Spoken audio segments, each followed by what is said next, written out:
Hola, ¿cómo están? Bienvenidos a Tesis. Hola, Richard. ¿Cómo estás, Verónica? ¿Bien? Pero bien, feliz de la vida. Hoy vamos a hablar de insomnio. ¿Qué pasa cuando uno no puede conciliar el sueño? Tema muy importante. Que mucha gente lo padece. También vamos a hablar de epilepsia. Ah, mira. Sí, y las personas que quieren dejar de fumar, a ver, darle alguna herramienta. El tabaquismo. El tabaquismo, Oh, sí. Difícil. Es complejo. Bueno, vamos a adentrarnos en los temas, dale.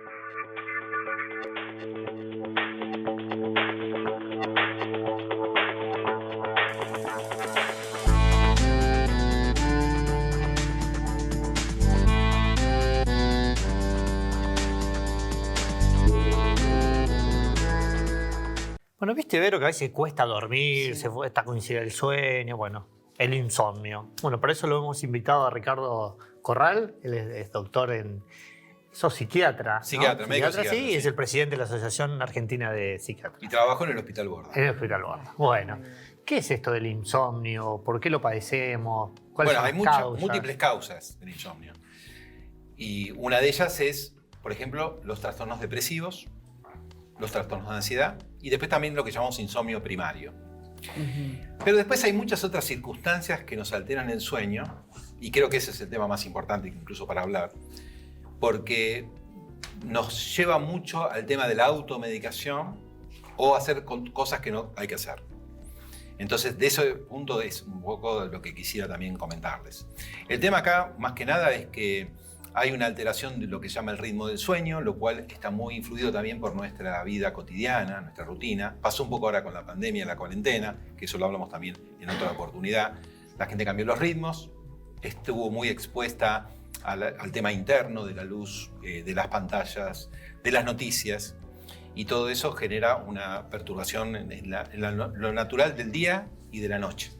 Claro, eso quería preguntarle, doctor, porque antes, al menos cuando yo era más chica, me acuerdo que las personas, mis abuelos, por ejemplo, se levantaban al alba y ya a la noche, cuando no era que se quedaban despiertos o uno mismo no salía al boliche hasta las 6 de la mañana, salías un poco antes. Es como todo se fue corriendo. Y el cuerpo era otro, la vivencia, uno estaba a full cuando había sol y cuando caía la tarde es como que se ralentaban las cosas. Eso es la naturaleza, el día y la noche. Nosotros llamamos eso ritmo circadiano. Ajá. El día y la noche. Lo que pasa es que la modernidad, sobre todo la tecnología, las nos luces. Impulsó, claro. Y de hecho hay gente que trabaja hasta muy tarde y todos nos quedamos, sobre todo por eso hablaba de la pandemia y de la cuarentena, mucho tiempo mirando la televisión, las pantallas, la computadora, y eso justamente altera mucho el ritmo del sueño. Y otra cosa que nos altera mucho son los estresores, las circunstancias, las preocupaciones que hacen que den vueltas sobre nuestra cabeza problemas y dificultades y nos dificultan conciliar el sueño. Pero acá lo importante es hablar de las medidas higiénicas que requiere, lo que llamamos medidas higiénicas y dietéticas, que es lo que es prevención por un lado y por otro lado ayudarnos a mejorar nuestro sueño. Lo que no hay que hacer es automedicarse. El vecino me recomendó algo, Sí, es muy de Argentina algo, eso. o alguien de mi familia. Bueno, eso no hay que hacer. Tampoco hay que hacer tomar bebidas alcohólicas, porque vimos también esto, el aumento del incremento del alcohol. Mucha gente dice, ay, así duermo bien. Me relajo y tomo algo, sí. No es así. No, Justamente claro, es al revés. Altera el ritmo del sueño, altera la arquitectura del sueño, es un tema más técnico que tiene que ver cómo dormimos, lo que pasa en el sistema nervioso, pero además es un tóxico, así que no nos va a hacer bien. No hay que apelar a eso. Lo que sí hay que hacer, perdón, ¿cómo sería una buena higiene del sueño? una buena higiene Bien del sueño simple. es tener, por ejemplo, una vida saludable a nivel global, que hay que alimentarse adecuadamente, durante las últimas horas de la noche no comer demasiado. Es conveniente hacer ejercicio físico para no tener una vida sedentaria, pero no a última hora de la noche. Es decir, hay que hacer actividad física, pero no en cualquier momento.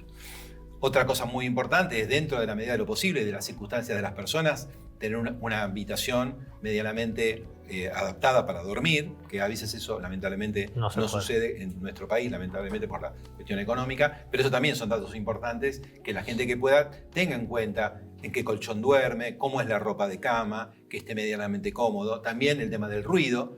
Los que vivimos en una situación urbana, lamentablemente, por más que vivamos en el contrafrente, en el piso 15, escuchamos ruidos de ambulancias, eso también perturba. Claro. Y después, otra cosa muy importante es no ver noticieros a la noche, ni ver noticias, ni cuestiones negativas, porque eso nos cargan también más de tensión. Una cosa que les recomiendo a mis pacientes es eso. Trate de no ver el noticiero a la noche. Entérese de las cosas que suceden a la mañana. ¿Y qué es más difícil? ¿O qué hay más pacientes, digamos, que no pueden conciliar el sueño, es decir, no se duermen, o se despiertan a determinada hora y no pueden dormir después? Lo que es más común es la dificultad de conciliar el sueño. Conciliar. Porque es una población más amplia. Porque no son personas que padecen insomnio, sino que tienen el insomnio circunstancial justamente por las presiones que están padeciendo en esos momentos. Ese es el punto más importante. ¿Y cuál sería un hábito higiénico saludable para una familia que decir, bueno, se apaga todo? Viste que cuando los chicos son chiquitos uno dice 10 de la noche, se Todo. apaga la casa. Bueno, particularmente los chicos, es muy importante que los chicos duerman más que los adultos. Y los chicos tienen una vida que claramente tienen que despertarse muy temprano, tienen que ir al colegio y eso tiene que ordenar un poco a la familia. Claro. Ese horario, un chico tiene que cenar temprano, dentro de lo posible a las 8 de la noche, cosa de irse aquietando. Y a las 9 deberían estar todos durmiendo. Los chicos que tienen turno mañana, que se levantan temprano, Sí. tienen que tener sus horas de sueño. A las 9 hay que apagar todo, no tiene que haber ruido. Tenemos que reducir eso, el tema de las pantallas o la televisión. Hoy en día el problema son los celulares. Que te lo llevas a la cama. Y lo dejas en la mesita de luz. Sí, Claro. sí. Entonces eso... Todos. Y eso- tampoco decir vos a tus hijos, no lo hagas y vos hacerlo. Vos Es llevalo. como, ¿no? Es un doble discurso. Sí, o lo no. que hago y lo que Además digo. uno tiene que enseñar a través del ejemplo. Eso es inevitable. Y esto es algo crítico porque dejar el celular que suene o no, o que uno no lo tiene en silencio, pero lo va y lo mira, a ver qué pasó. Sí, sí, si sí, hubo sí, algo. es verdad. Es decir, que lo ideal es apagarlo, salvo que uno tenga una circunstancia por la cual tenga que estar alerta, un familiar enfermo, o por su trabajo, por lo que sea, pero eso nos va a dificultar el sueño. ¿Y cuántas horas es lo aconsejable? En general se habla de un promedio, es muy individual, pero podemos hablar de 8 horas, es el estándar. El estándar. Para los adultos, los niños tienen que dormir mucho más. Fíjense que un bebé duerme 18 horas y a medida que va creciendo va durmiendo un poquito menos. Las personas mayores duermen menos todavía, pero un niño sí tiene que tener 10 horas de sueño. Por eso es que tiene que acostarse a las 9 de la noche. Y ahora hay como una moda en que dormir menos es como más. Sos lo más y dormís menos horas. No sé si lo escucharon, es como la gente que trabaja y es como workaholic o estudia o hace Como que me actividades. banco durmiendo menos. Sí, me acosté a las 3, me levanté a las 7 y así sigo. Es que hay una consecuencia al no dormir bien. La consecuencia es que trae problemas para la salud, tanto psíquica como física en general. La salud es una sola. Porque el no dormir bien puede traer problemas de presión, aumentar la presión arterial. Hay un aumento de lo que llamamos en la arousal, que es la activación que uno tiene. Entonces aumenta el cortisol también y eso genera mayores problemas de estrés, problemas de obesidad, problemas metabólicos. Entonces esto es algo muy importante porque prevenimos otras cosas. Así que las personas que dicen, no, bueno, duermo menos, no. En realidad, además que el organismo lo pide. Eso simplemente uno tiene que empezar a percibirse a uno mismo y darse cuenta cuando uno está fatigado, cuando uno está cansado y no luchar contra el sueño o excederse en las horas de trabajo o en las horas también de las salidas. Porque a veces uno fuerza, como decías vos, una salida antes que lo hacían más los jóvenes y que dormían pocas horas. Eso después trae consecuencias. Perfecto. Está bien. Bueno, gracias, doctor. Muchas gracias. Muchas gracias Muy a claro. ustedes. Bueno, ¿Vamos? Dale. Bueno, Richard, vamos a hablar de epilepsia. Para eso tenemos al doctor Alejandro Anderson, que es neurólogo. Hola, Doc. ¿Cómo Hola, está? ¿qué tal? Bien, muy ¿Qué bien. tal? Gracias por invitarme. ¿Qué es la epilepsia, doctor? Bueno, por lo pronto, típica enfermedad neurológica que se da a toda edad. A cada edad tiene sus diferentes características y que tiene una incidencia muy alta. Pensá que tenemos en Argentina 13 personas cada 1000 con epilepsia. Es un número importante. ¿Y en qué consiste? ¿Qué es la epilepsia? Un grupo de neuronas del cerebro de las 86.000 millones de neuronas que tenemos empiezan a batir todas juntas, porque normalmente las neuronas funcionan como por turnos, una y otra, ordenadamente. Pero cuando un grupito empiezan a batir al mismo tiempo, sincrónicamente, y no a 80 veces por segundo, las descargas, sino a 500 veces por segundo, ese foco, esa onda eléctrica se te traslada a gran parte del cerebro o todo, te lo enciende y funciona al mismo tiempo. Y ahí que tenés la típica convulsión tónico o tónico-clónica generalizada y la pérdida de conocimiento, o en formas no tan generalizadas, donde se enciende una parte del cerebro, quizás tengas el movimiento de un brazo o de la mitad del cuerpo, o algún trastorno sensitivo, o algo psicomotor. Haces un acto automático, porque la manifestación clínica depende del grupo de neuronas que se te encienden. Así que en sí la epilepsia es una crisis brusca, paroxística, llamativa, pero muy multifacética. Depende de cuál es el grupo de neuronas que se te enciende. Entonces, digamos, el diagnóstico va a aparecer realmente cuando tenga algún síntoma. Sí, paciente. habitualmente es así. Los pacientes en general te consultan cuando han tenido la primera crisis o quizás tuvieron alguna crisis pequeña que no le dieron importancia y entonces vienen en la segunda crisis. De todos modos, tenés muchas posibilidades. Hay gente que vive sola, tiene convulsiones nocturnas y tarda un tiempo en darse cuenta que lo que le ocurrió fue una crisis. De repente te dicen, doctor, es la segunda o tercera vez que me despierto con la lengua lastimada, como si me lo hubiese mordido. Y el otro día aparecía en el piso. Bueno, tuvo una convulsión mientras dormía. Y esas personas que de repente están durmiendo y dan patadas, eso es un... No necesariamente. No es eso. Hay, mira, mioclonías benignas del sueño. También tenés los movimientos periódicos de las piernas, el síndrome de las piernas inquietas. Hay otras posibilidades. También tenés manifestaciones motoras vinculadas a pesadillas, movimientos muy intensos que a veces aparecen cuando estás incubando una enfermedad degenerativa como el Parkinson. Tenés sueños muy vívidos con mucho movimiento. Y claro, el compañero o la compañera puede advertir esto y por eso también puede consultar. Pero acá estamos hablando realmente de una crisis. Y cuando vos tenés una crisis, ¿qué tenés que hacer? Un electroencefalograma, que es como el electrocardiograma, pero que te mide el ritmo eléctrico del cerebro, y allí podés llegar a ver las descargas. En vez de las ondas suaves, alfa, beta, tita, etc., vas a poder ver las descargas, las espigas o las ondas agudas, y quizás veas el lugar que está descargando en el cerebro. Y la imagen anatómica la vas a tener en una resonancia magnética. Vos con eso tenés el diagnóstico. ¿Y qué tenés que hacer? Por supuesto, podés atender a la causa, porque el paciente puede tener una malformación vascular o puede tener un tumor que irritó el cerebro, pero a lo mejor no. Nació con alguna pequeña malformación en el hardware, tenés una parte más gruesa de corteza cerebral o una parte de corteza cerebral de sustancia gris que no migró y está a mitad de camino, no se hace nada.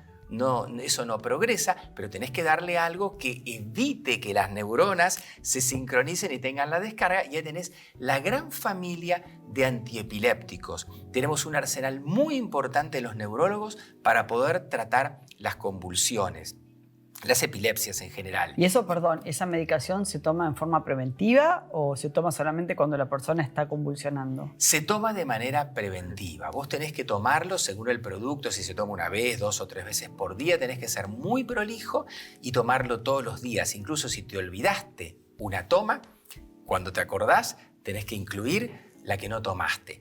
Y al paciente le tenés que hacer un dosaje en sangre, no solo el análisis para ver si lo tolera el hígado, si el hemograma es normal, etc., sino que tenés que medir cuál es la concentración plasmática del remedio que está tomando, cuál es la concentración de lo que sea, ácido valproico, levetiracetam, en fin, no sé, carbamazepina, lo que tomes. Eso vos tenés que ver que esté por arriba de un piso a partir del cual actúa y por debajo de un techo por encima del cual el producto sería tóxico. Vos tenés que ver que tiene un rango terapéutico. ¿Qué protege? ¿Las neuronas estas que no se activen o protege las otras que no respondan a esa activación? Lo que hace es que las neuronas que se activan excesivamente no descarguen. En general, las neuronas que excitan mucho tienen un neurotransmisor que se llama glutamato.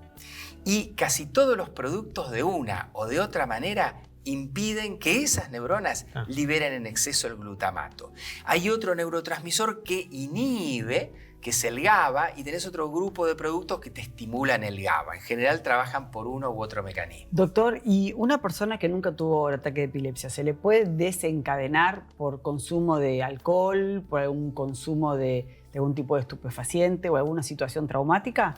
Mira, vos tenés, es cierto, uno siempre piensa en adolescentes o en la población pediátrica con la epilepsia, pero también tenés un pico de aumento de epilepsia, de incidencia, en los adultos mayores, casi siempre por pequeños accidentes cerebrovasculares que a lo mejor no te dieron síntomas, son asintomáticos, Claro, pero ocurrieron en un lugar estratégico. La cicatriz que te queda es muy irritativa respecto de las neuronas sanas que rodean esa área y podés entonces haber desarrollado un foco epileptógeno a partir del cual sos epiléptico y tenés una epilepsia adquirida, no genética, como tiene muchas veces la población adolescente. Y en ese caso tenés que empezar a medicar. Bueno, clarísimo. Bueno, muchas gracias. Muchas gracias. Vamos. Bueno, Verónica, hoy vamos a hablar del tema de dejar de fumar, cesación tabáquica. Sí, y para eso sí, invitamos sí. a Julieta Casone, que ella es Hola, psiquiatra. Julieta. ¿Qué tema, no? Es decir, el tema de las adicciones, ¿no? Y más al tabaco. Sí, el tabaco es una de las sustancias más adictivas que hay por la rapidez con que lleva al cerebro y aparte porque está socialmente aprobada. Nadie se horroriza de ver un fumador. Y sin embargo, es la primer causa de muerte prematura que es prevenible en el mundo. Bueno, ¿y cómo hacerle entender a una persona que fuma que le hace daño? Porque parece que no linkean el cigarrillo es como que hay algo que no conecta ahí. Sí, es muy interesante lo que decís, porque hoy ya todo el mundo sabe que genera daño, que tiene 70 sustancias cancerígenas, Sí, lo dicen los paquetes. 7.000 sí, sustancias tóxicas, todo lo que dicen las marquillas. Sin embargo, vemos que también el 70-80% de los fumadores quiere dejar de fumar y no sabe cómo, o cree que cuando lo intente lo va a lograr solo. Y lo que se ve es que sin tratamientos de 100 personas que intentan dejar de fumar, al año llegan menos del 5%, 2-3%. Eso es lo que intentan solos. Solos, sin ayuda. Con tratamiento, esto se eleva a más del 35%, pero no muchísimo más. Bueno, pero ya es un montón. Pero es un montón, es un montón. Por eso es Y una cada adicción vez tenemos- difícil, digamos, de salir de alguna manera por lo que estás manifestando. Es una porque no- adicción difícil, compleja, que tiene una pata psicológica muy fuerte. La persona asocia todos los momentos de su vida con el cigarrillo, cafecito cigarrillo, esperar a alguien cigarrillo, comer un asado con los amigos cigarrillo, y después tiene que aprender a pasar por todos esos momentos sin fumar. Ese es el desafío que tienen todos estos pacientes. Y las guías nacionales basadas en la evidencia nos dicen que con ayuda de terapia cognitivo-conductual y medicación específica para dejar de fumar, se puede, es mucho más fácil y los pacientes lo logran así.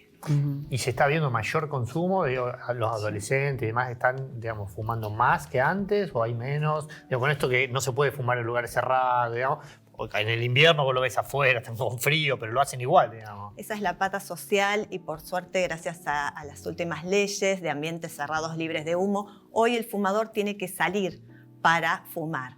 Esto generó que cambió el estatus del fumador. Alguien antes, 40 años atrás, el que no fumaba se quedaba afuera, ¿no? O fumaba pasivamente. O fumaba o Sí, respiraba sí, sí. el humo. No, pero era hasta socialmente aceptable. Claro. Estaba linkeado con ser canchero. Los el fumar, viajes, la con lo- salud, la claro. belleza. Se fumaba en los aviones. Sí, sí, sí. En los hospitales. En los En hospitales. los hospitales. Sí, el médico no. atendía fumando. También. Ah. Bueno, hoy el estatus del fumador cambió. Cambió. Hoy si fumaste tenés que ir afuera. Y eso es buenísimo porque la persona pierde el grupo, pierde la película que estaba viendo, pierde la conversación.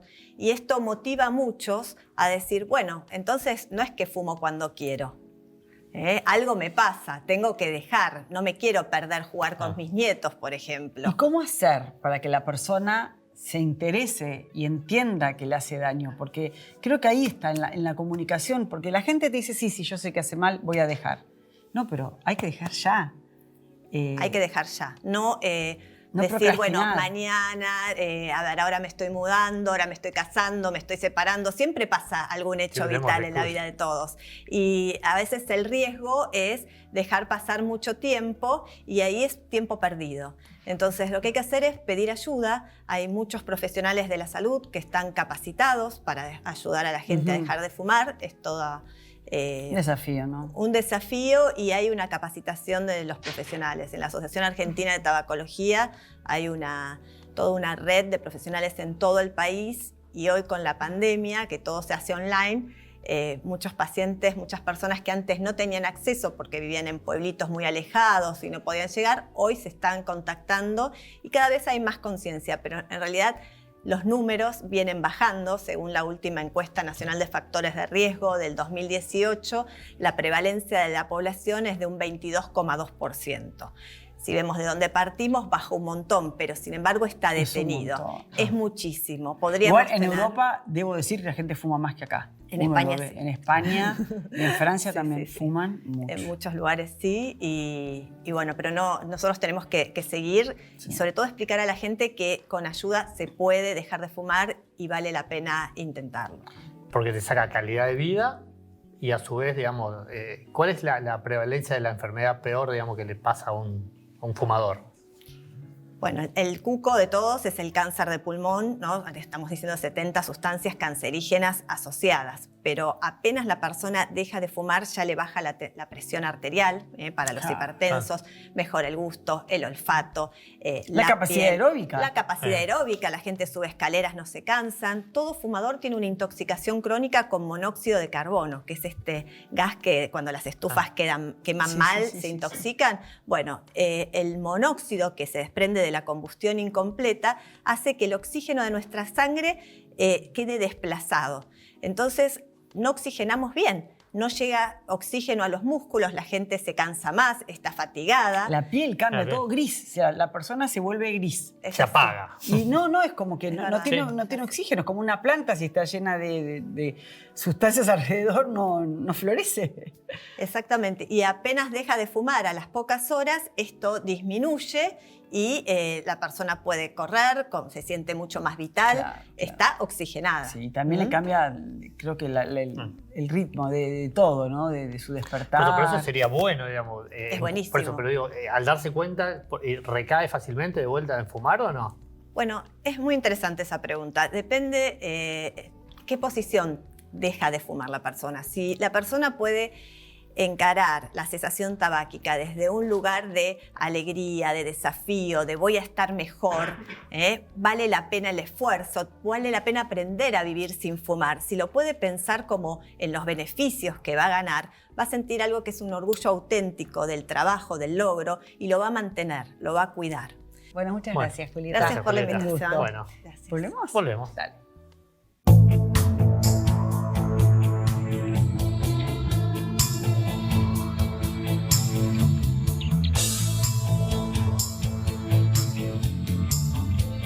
Simmons, descansá en primera clase. Bueno, estamos con Marlene Gómez, nutricionista. ¿Cómo estás? Hola Ricardo, ¿cómo estás? A ver, ¿qué temas nos has traído hoy para comentarnos? Bien, hoy vamos a hablar sobre productos light. ¿Cuáles son esos alimentos? ¿Se debe consumir? ¿No? A veces está la creencia de que porque es light puedo comer todo lo que quiera, total, no me va a Ya engordar. veo que no. Tal cual. Y vamos a explicar un poquito por qué. Producto light quiere decir no necesariamente que vaya a adelgazar, que no tiene calorías. Quiere decir que está reducido en uno de sus componentes. Puede ser calorías, puede ser azúcar, puede ser grasa, puede ser sodio. Claro. Cualquiera de esos componentes. Acá yo traje un ejemplo. Son unos bizcochitos.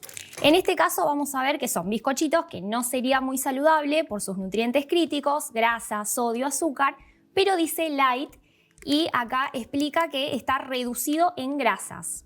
Entonces ahí entendemos que es light porque se redujo en grasas, pero no necesariamente es saludable. Claro. Por eso a veces es la Sí, confusión el de término que... sí nos lleva a saludable, pero no. Claro, muchas Y el veces color vemos- verde, diríamos. como- Tal cual, vemos verde y llenamos el carrito de todos los productos verdes y en realidad no quiere decir que eso vaya a ser sano o que vayamos a bajar de peso.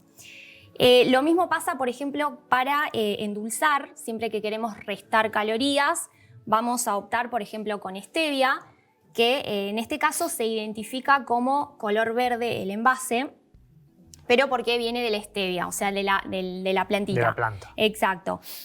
Lo mismo pasa, por ejemplo, con los lácteos. Los lácteos tenemos opciones enteras y opciones descremada o light. En este caso es reducido en grasas, por ejemplo. Hay opciones también que tienen sin azúcar, que en ese caso también está bueno, por ejemplo, si sos diabético o querés también reducir de peso, es una buena opción en esos casos para disminuir calorías. Si, por ejemplo, estamos en un plan de mantenimiento y me decís, bueno, ¿cuál conviene, el yogur entero o el light? Da lo mismo, porque en realidad lo que nosotros queremos son sus nutrientes, entonces no nos vamos a llevar tanto por sus calorías. Sí, acá hay que ver por qué es la denominación light, diríamos. Si hay una Claro. persona que está queriendo bajar el colesterol, obviamente que va a tener que ver que sea reducido en grasas. En grasas, tal y cual, no en claro. calorías, tal vez. Claro, porque a veces también pasa de que un producto dice light y fue reducido en azúcar, pero no en grasas, aumentaron las grasas. O disminuyen las grasas y aumentan los Sí, azúcares. o empiezan a haber grasas hidrogenadas y demás que tampoco son saludables. Saturadas, claro. Entonces, en ese sentido, sí está bueno chequearle la etiqueta, no guiarnos siempre por lo verde o la palabra light, porque hay más que nada que observar qué ingredientes tiene, qué disminuye. Si el sodio, como decía, si es hipertenso, si disminuye azúcares, si no tiene azúcares o si tiene mayormente reducción de grasas. Y en general todo lo que son alimentos que están, digamos, naturales no van a ser light, van a ser tal cual lo que es el alimento. Claro, todo lo que sería legumbres, frutos secos, las frutas, verduras, viene tal cual como, o sea, no viene con etiqueta, entonces en esos casos vamos a seleccionarlo según su calidad nutricional. Según lo que estemos buscando en el momento, digamos. Tal cual, exacto. Bueno, muy claro. Muchas gracias. A ustedes. No hay nada más lindo que ver a tus hijos felices. Por eso yo elijo fideos Marolio, que le dan sabor y frescura a las alegrías de todos los días. Espaguetis, rigatis, moños, tirabuzón. Mamá, te amo. Marolio, una de las marcas más elegidas por los argentinos. Espectacular, ¿eh? Me encantó todo lo que vimos, el tema del tabaco, qué importante la conciencia, tener conciencia de que hace tanto daño. Claro, el lo tabaco. mal que le hace al organismo, sí. Lo mal, lo mal. Y bueno, y el insomnio, el hábito saludable de La higiene, la higiene del sueño. Qué bárbaro. Y la siestita me gustó. Aunque Aunque sea la chiquita, la probó el doc, la probó el doc. Bueno, ¿nos reencontramos la próxima? Dale. Gracias.